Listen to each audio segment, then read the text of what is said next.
Hello students, आज हम start कर रहे हैं हमारा next topic 3.1 the reason of terror. That means कि वहाँ पे भय का, डर का, आतंक का एक राज कायम हो गया था, एक शासन कायम हो गया था वहाँ पे। तो अब अपने सोचेंगे जब राजा ख़त्म हो गया तो ये डर और ये चीज़ें कहाँ से आई, ये टेरर, रीज़न ऑफ टेरर कहाँ से आया, ये आतंक राज कहाँ से आया, ये भय का शासन कहाँ से आया। चलिए थोड़ा सा इसको समझने की कोशिश कीजिए कि द पीरियड फ्रॉम 1793 टू 1794, एक साल की बात है ये, है ना, is refer to as a reason of terror. इसको आतंक का युग, आतंक का राज कह दीजिए, इस तरह से कहा जाता है। क्यों? रॉबेस्पियर जो थे, अब रॉबेस्पियर कौन थे शायद आपको ध्यान होगा। रॉबेस्पियर जिन्होंने जैकोबिन क्लब के लीडर थे, हमने पढ़ा था, ध्यान है कुछ? थोड़ा सा देखिए आप, वापस पीछे चलते हैं अपने। ये जैकोबिन क्लब बनाया था, यहाँ पे जैकोबिन प्लान स्टार्ट हुआ था, और जैकोबिन जो थे वो गरीबों के थे, और उन्हीं के चलते हुए रॉबेस्पियर जो थे वो यहाँ पे आए थे।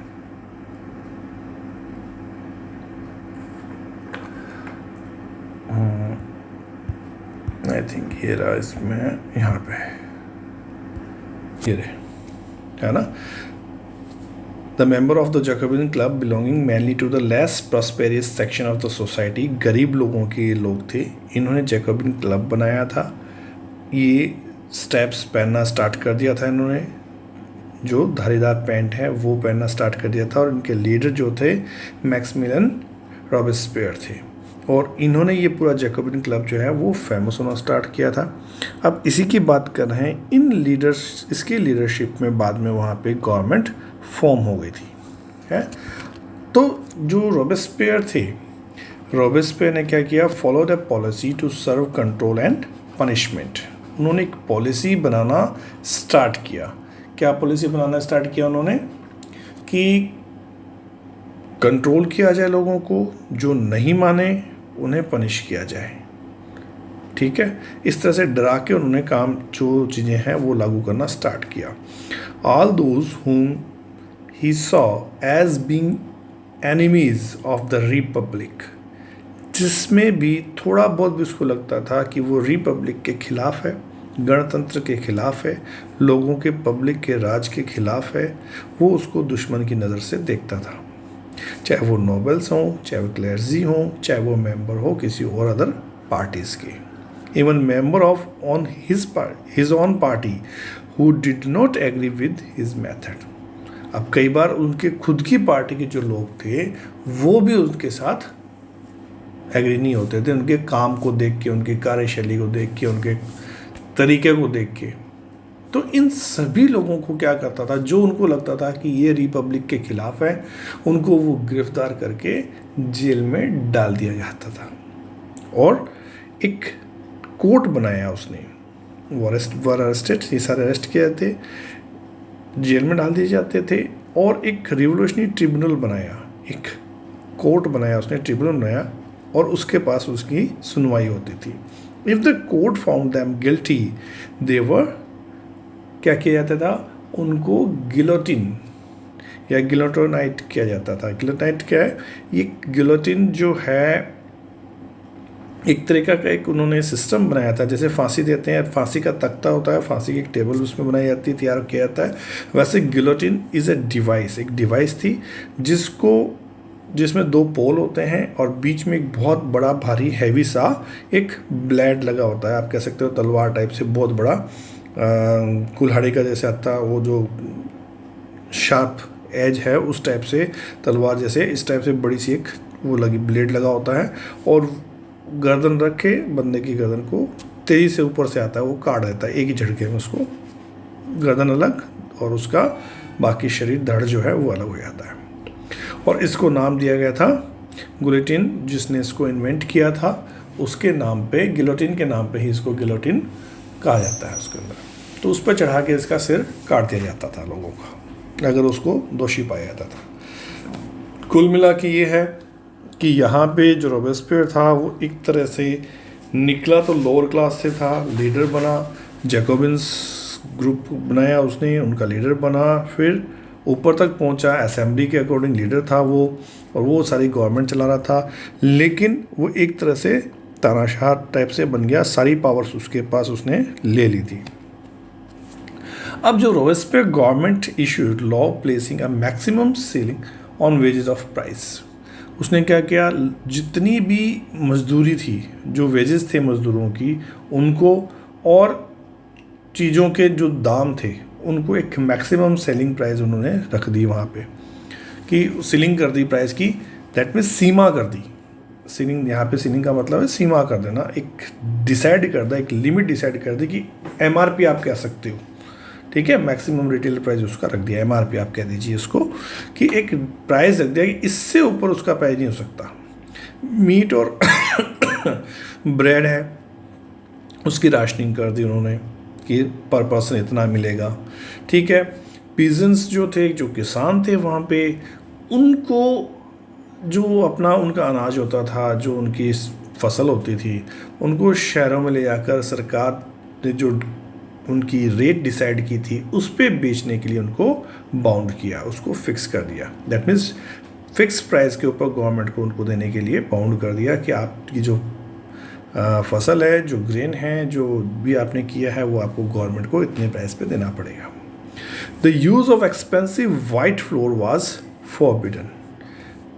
गेहूं में से जो चीज़ बाहर का आउटर पार्ट छील के उसके अंदर से जो वाइट पार्ट निकलता है उसका अलग से, जैसे जिसको आप मैदा कहते हैं मोस्टली, तो वो जो सफ़ेद आटा जो था, मैदा जो था, उसके स्पेशल जो महंगा बिकता था, उसके स्पेशल यूज़ के ऊपर उन्होंने रोक लगा दी। और पूरे के पूरे जो साबुत गेहूं है, ठीक है, a loaf made of the whole wheat. अब जो रोटी बनेगी या जो ब्रेड बनेगी वो किसकी, पूरा साबुत जो गेहूं है उसकी ही बनेगी, अलग से उसको कुछ नहीं छिला जाएगा या हटाया जाएगा, उसके अंदर वाइट आटा नहीं निकाला जाएगा उसमें से, पूरे साबुत गेहूं की उसकी रोटी बनेगी। और वही जो ब्रेड बनती है, जो रोटी बनती है, वो सबके लिए कंपलसरी कर दिया उसने। अब इस इक्वलिटी ब्रेड, उसको एक नाम दे दिया उन्होंने, इक्वलिटी ब्रेड, एक जैसी रोटी उनको या ब्रेड उसको खाने को मिलेगी। Equality was also sought to be practiced through from the speech and address।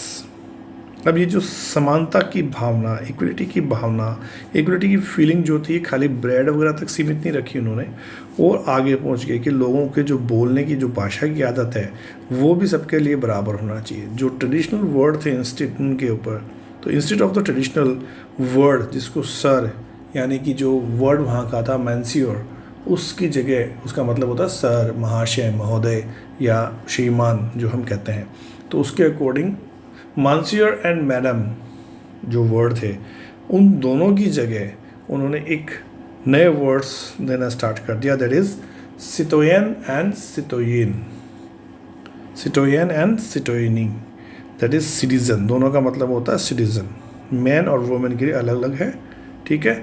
तो वो सिटोयन एंड सिटीजन ये नाम दे दिया उसको। चर्चेस जो थे, जितने भी चर्च थे वहाँ पे, उनको बंद करा दिए, उनकी बिल्डिंग को कन्वर्ट कर दिया, ऑफिस बना दिए, बैरक्स बना दिए, फौज को दे दिया, आर्मी को दे दिया। इस तरह से उन्होंने अलग अलग काम करना शुरू किया। दैट मीन्स एक तरह से सोशल कंडीशन जो है ना, समाज में सारे लोग, सोसाइटी के अंदर सारे लोग बराबर होते हैं, वो चीज़ को कंडीशन लाने की कोशिश करने लगे। Robespierre pursued his policies so relentlessly that even his supported began to demand modernization। अब रॉबेस्पियर जो अपनी पॉलिसीज़ जो था वो इतनी सख्ती के साथ लागू कर रहा था, इतना कि उसके जो सपोर्टेड थे, जो सपोर्टर्स थे उसके, जो उसको सपोर्ट कर रहे थे, वो भी ये कहने लगे भाई साहब थोड़ा सा कम कीजिए इसको और कुछ चेंज कीजिए, इतनी सख्ती मत कीजिए इन चीज़ों को, पॉलिसीज़ को लागू करने में, बनाने में। Finally he was convicted by a court in July 1794, arrested and on the next day sent to be guillotined. That means last में उसके साथ भी क्या हुआ, वही जो लुई 16 राजा वगैरह सबके साथ में होता है। इस तरह से अगर वो ज़्यादा मोनार्क बना, एब्सोल्यूट बना, सब कुछ सिस्टम लागू करने लगा तो लोग उससे भी परेशान हो गए और जुलाई 1794 में उसको अरेस्ट करके उसको भी गुलोटिन पे चढ़ा दिया। जाइए साहब, भगवान को प्यारे हो जाइए आप भी, ठीक है। तो उनको भी इस तरह से की सज़ा मिली। अब साथ में देखने वाली बात ये है कि कुछ और चीज़ें हमारे साथ आई थी। एक मिस्टर आए थे कैमिल डेसमोलिन्स। ये 1793 में लिबर्टी क्या है, स्वतंत्रता क्या होनी चाहिए, फ्रीडम क्या होनी चाहिए, उसके ऊपर कई लोगों ने अलग अलग विचार दिए थे, अलग व्यूज़ दिए थे। तो उन व्यूज़ को थोड़ा सा इस टेबल में बताया गया है। तो कैमिल डेसमोलिन्स ने 1793 के अंदर कुछ अपने विचार रखे, उससे हमारे रोबेस्पियर थे वो नाराज़ हो गए और उनके राज के दौरान 1793 में उनको फांसी दे दी गई, या जो कह सकते हैं गिलोटिन पे चढ़ा दिया गया, उनको मार दिया गया। अब उन्होंने कुछ कहा था कि जो फ्रीडम है, liberty is like a child which need to be grow a phase of being discipline before it attain maturity. Freedom अगर आप चाहते हो तो एक बच्चे की तरह है फ्रीडम, और उसको संभाल के रखना पड़ेगा, उसको अनुशासन में रखना पड़ेगा, उसको डिसिप्लिन के साथ में उसको लाना पड़ेगा, तभी वो मैच्योर हो पाएगी, तभी वो अच्छे से होगी। Quite the opposite, that means इसके कुछ, लेकिन बहुत से चीज़ों से उसको गुजरना चाहिए, निकलना चाहिए। लेकिन जब आप you would like to liberty is happiness, उन्होंने कहा भी लिबर्टी जो है वो खुशी देती है, हैप्पीनेस है, खुशी देने वाली है, सुख देने वाली है, शांति देने वाली है, और ये इक्वलिटी को बताती है, समानता को बताती है, न्याय देती है, इस डिक्लेरेशन ऑफ राइट, ठीक है। लेकिन you would like to finish off all your enemies by guillotining them. अगर आप सबको उस फांसी के तख्ते पे कह लीजिए, या उसको काटने वाले, सिर काटने वाले उस गुलोटिन्स के ऊपर चढ़ा के मार दोगे सबको, तो क्या आप इससे दुश्मन ख़त्म कर लोगे? नहीं हो पाएंगे। Has anyone heard someone is more senseless? ये मूर्खता वाली बात होगी। आप ये बताइए कि would it be possible to bring a single person to be scaffold without making 10 more enemies among his relation and friends? किसी एक व्यक्ति को अगर उसको मार दिया जाता है तो उसके जो रिश्तेदार हैं, उसके जो दोस्त हैं, उसके जो भाई बंधु हैं, क्या वो आपके दुश्मन नहीं बनेंगे? उन लोगों को दुश्मन बनाए बिना आप किसी ऐसे व्यक्ति को फांसी पे चढ़ा सकते हो या उस गुलोटिन पे चढ़ा सकते हो? तो ये एक सोचने वाली बात थी। 7 फरवरी 1794 को रोबेस्पियर ने एक भाषण दिया था, एक स्पीच दी थी इन्होंने, कन्वेक्शन ने, जो उनकी असेंबली को नाम दिया था उन्होंने कन्वेंशन में, वहाँ पे स्पीच दी थी उन्होंने, और उसमें कुछ उन्होंने सिंपल समझाने की कोशिश की अपनी बातों को। जैसे उसका एक पार्ट है छोटा सा यहाँ पे, कि जो democracy, to establish and the consolidate democracy, to achieve the peaceful rule of the constitutional law, we must first finish the war of liberty against the tyranny. We must annihilate the enemies of the republic at home and abroad, or else we shall perish. In time of revolution, a democratic government may rely on terror. Terror is nothing but justice, swift, serve and inflexible, and is used to meet the most urgent need of fatherland. To curb the enemies of liberty through terror is the right of the founder of the republic. That means वो कहना चाहते थे कि democracy को establish करने के लिए, उसको स्ट्रॉन्ग करने के लिए, जो कॉन्स्टिट्यूशन के अंदर जो पीसफुल जो एडमिनिस्ट्रेशन करना है, इस चीज़ के लिए हमें जो चीज़ें बताई गई है, हमें जो फ्रीडम की जो फाइट है उसको लास्ट तक आपको ले जाना पड़ेगा। और जो फ्रीडम है या जो रिपब्लिक है उसके डेवलपमेंट के लिए ज़रूरी है कि आपके घर के अंदर जो इनर और आउटर दोनों तरीके के जो एनिमीज़ हैं उनको ख़त्म करना पड़ेगा। अगर आप अपने इंटरनल यानी कि आपके रिपब्लिक के खुद के देश के जो लोग हैं जो उसके ख़िलाफ़ है उनको नहीं ख़त्म करते, या बाहर के जो दुश्मन हैं उनको ख़त्म नहीं करते, तो आप खुद नष्ट हो जाएंगे, आप खुद ख़त्म हो जाएंगे। और ये जो रिवोल्यूशन का जो टाइम चल रहा है इसमें डेमोक्रेटिक गवर्नमेंट जो है वो कुछ सख्त भी हो सकती है, उसका डर भी होना चाहिए लोगों में, उसका टेरर भी हो, टेरर का अगर वो सहायता लेती है तो ले सकती है, उसमें कोई नहीं है। लेकिन टेरर के थ्रू आप क्या कह सकते हैं उसको, it's nothing justice but Swift swear and inflexible, यानी कि जो आतंक है, जो डर है, इसका जो प्रयोग करना है, इसका जो आपने यूज़ करना है वो रिपब्लिक को स्टैब्लिश करने के लिए जो आवश्यक है उनके लिए किया जाना चाहिए।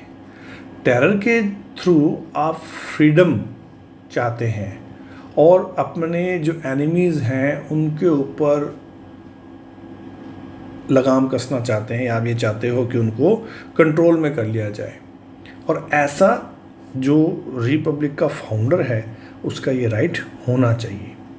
कुल मिला के जो ये वर्ड्स हैं वो ये कहना चाहते हैं, वो अपने आप के जो वो काम कर रहे थे, जो टेरर उन्होंने फैलाया था, उसको ये सपोर्ट करना चाह रहे हैं कि अगर मैं कोई अन्याय कर भी देता हूँ, जो सख्ती बरत रहा हूँ, जो डंडे मार रहा हूँ, जो पनिशमेंट कर रहा हूँ, वो सारी चीज़ क्या है, सही है, वो उसको साथ में होना चाहिए।